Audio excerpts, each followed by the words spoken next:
On behalf of Team Canada, I am Jamal Dubose, and I will present the Cyber Operations and Risk Management Briefing. This briefing agenda seeks to discuss software assurance, software development lifecycle, supply chain risks, vulnerabilities found in existing software, software solutions, supply chain recommendations, costs, and a number of other things. The first key point I want to touch on is software assurance. Software assurance is the level of confidence that software is free from vulnerabilities, either intentionally designed into the software or accidentally inserted at any time during its life cycle, and that software functions in the intended manner in order to keep Canada's systems secure and mitigate vulnerabilities and threats. Strict software maintenance, patch, and change management policies must be adhered to. Neglecting any of these policies can lead to an increased attack surface for our country's networks. Testing of the software is equally important, as software maintenance and patch management ensure potential threats have little to no chance of exploiting vulnerabilities. Ransomware attacks made it abundantly clear how software assurance is critical to reduce risk.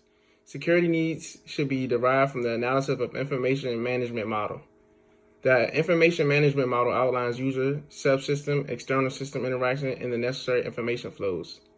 The IMM, as we call it, is beneficial because it helps define access control and data storage requirements. It also can identify constraints such as regulations, standards, and agreements. The IMM identifies redundancies or unnecessary information flows that can lead to significant inefficiencies in the software. These needs and expectations are used to formulate the software assurance objectives. By taking these security measures, the 5I expect better results from reducing the frequency of cyber attacks, software vulnerabilities, minimizing the exploitations, and finding a way to improve and address the routine development and deployment of trusted software. Together, all members must meet these expectations to be a strong and most reliable organization in the world. The expectation summary is below.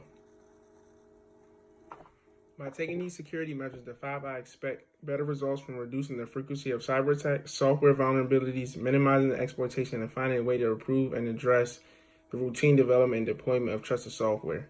Together, all members must meet the expectation to be a stronger and most reliable organization in the world.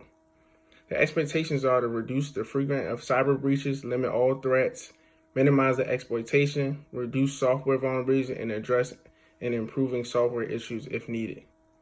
The key attributes of the current software development lifecycle are building a secure network or infrastructure, which is not a simple task because it is one of the most complex aspects of the development process. Canada's software developers should be addressing emerging risks via security analysis through the SDLC. Security analysis and testing are important components of development. The following phases: requirements, specification, implementation, testing, release, maintenance, and replacement should be addressed. The implementation phase deals with developing and testing of the code. Software development is the phase that the code itself is released. Applying updates and conducting patch management falls under the maintenance phase. Lastly, replacing the code is the act of adding code to existing code to correct an unforeseen problem or for more functionality. The design phase consists of establishing the baseline of software to demonstrate the ability to perform its intended tasks. Security requirement in this phase includes conducting risk assessment to aid security baseline, analysis of control requirements, and functional control testing. Preventing data leaks, exploitations, vulnerable environments is the core objective of security consideration in this phase. Implementation. Testing and installing software in a new environment is a part of the implementation phase. A thorough plan must be set to ensure that existing systems and the new systems will not be overlapped in terms of security functionality. Things such as revision history, purpose and scope, list of references, documents, acronyms, abbreviations, and definitions, points of contact, entry criteria, exit criteria, testing criteria, elements to be tested, testing strategy, exit criteria should all be addressed. Secure implementation of the software is the main objective. Secure implementation of the software is the main objective in this phase. These tasks will not be limited to secure integration to the new environment, but also configure access controls, accreditation, financial review, and other tasks. The maintenance phase. When the application is developed and successfully integrated, it must be securely operated and maintained during this life cycle.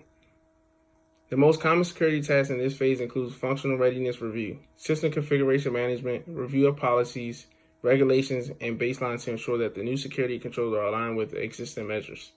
Every aspect of security features must be monitored regularly to ensure effectiveness. The disposal phase. Software disposal is also important. Security is a major concern due to the classified assets transferred and stored in the application. Lack of developing secure procedures for data disposal creates high threats and information leakage to unauthorized entities. The cyber team needs to ensure all the proper disposal plans are documented, all data and media are enclosed perfectly. Supply chain risks. A number of the current cybersecurity incidents occurred due to external entities' lack of security controls, policies, standards, and inefficient security training. The security team requires that during software acquisition, security threats related to vendors, customers, and environment must be thoroughly considered. This type of security threat is termed a supply chain risk, and these are risks beyond the internal control. The leadership's ability to understand the SCR during the initial acquisition phase can help identify and mitigate threats posed to external entities. Assessing and evaluating vendors is necessary to gain a sense of trust that the software is secure from exploitation and vulnerabilities. By doing this, we are also able to justify software reliability and to ensure that software meets requirements and standards. Vulnerabilities in the existing software. Existing software that has been in service for many years may suddenly become vulnerable as a result of this discovery of weaknesses in code because of the development of a new exploit. That is why it's important to continuously test new and legacy application code for weakness and vulnerabilities. Many of the top security vulnerabilities in the application code have remained the same for 10 years or more. Canada could have been a victim to any of the 4 key software vulnerabilities highlighted by the common vulnerabilities and exposure. Many instances of ransomware are known to be tied to vulnerabilities found in Adobe Flash Player and Microsoft Silverlight, 2 tools that are also known to be used in Canada. Strict patch management and risk mitigation plans will be mandatory to keep the software secure and systems up to date. Next, we will talk about identification. Detecting or identifying the software vulnerabilities can be a very difficult task. It is important and recommended that all organizations establish a policy and readiness and prevention plans to prevent future attacks from occurring. Some of the methods that we will be identifying vulnerabilities in software with are targeting the software that carries the vulnerability if known, analyzing and determining sources that affect the software, installing and utilizing open source tools to support the process, and write code and program language to identify or attack that software. Some of the software options. Budget constraints can be a reason that all members may not be able to purchase and install software. It is important to know the features for each particular software related to each member's needs. Some of the information that we need to consider when regarding software is understanding the weakness in the system before purchasing the product. After identifying the weakness, all the software that offers necessary features in the market should be listed. Contact all vendors who carry the preferred project. Have all the vendors demo their products, and create a contract where the vendor will be hands-on in case of an event. Evaluation of the software options. Organizations should be able to establish an evaluation model to ensure that product chosen meets the software performance needed, which we discussed. Information such as software supports required functions and features. The software is easy to use. The software is using a variety of different applications. The vendor's customer support is reliable, and appropriate training has been provided. Software solutions. So we're currently using Wireshark, Snort, and Yara. Some of the recommended software is RSecret, Nessus, CryptTool2, SolarWinds, Mail Insurance, Avanan Cloud Security Platform. Open source software is not the best choice for Canada's security infrastructure due to the uncertainty of secure products. System security demands an acceptable level of confidence in procuring software that is reliable, secure, and maintained via automation on a constant basis. Commercially developed off-the-shelf software presents itself as the more suitable option. This software will provide confidence in the security of the code and will also include vendor services to help with implementation, maintenance, and support. Wireshark, Snort, and Yara are the packet sniffers, and intrusion detection systems currently used to monitor the network and defend against cyber attacks. Wireshark is an excellent program that analyzes network traffic and can run on multiple operating systems. Through command line, Yara helps identify malware use rules-based detection. Snort is an intrusion detection application that monitors the network traffic in real time for anomalies. Other alternatives include RSecret, Nessus, and CryptTool. Due to the phishing being an attack vector of ransomware, there are a number of enterprise email security options to prevent phishing. A couple include SolarWinds, Mail Assure, and Avanan Cloud Security Platform.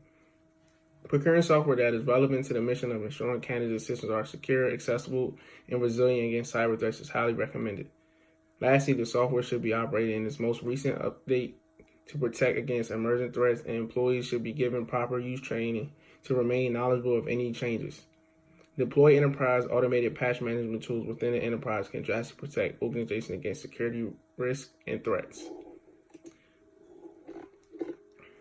Next, I want to discuss some supply chain recommendations. Candidly, we must thoroughly vet vendors before fully integrating them into internal infrastructures because not all vendors adhere to the same security policies, which leaves an exploitable gap. Also, we must establish written security guidelines and controls to ensure that the vendors are acting on our best practices. Training and sharing security best practices with staff and vendors must concur on an annual basis and must be written in policy to do so. Lastly, I want to discuss the cost involved. Evaluating the cost against the value of the asset is a baseline strategy and selecting what type of risk control will be implemented. Team Canada requires policies for conducting a cost-benefit analysis at each phase of the SLDC. The CBA must target areas not limited to the organization feasibility, political feasibility, operational and behavioral feasibility, and technical feasibility.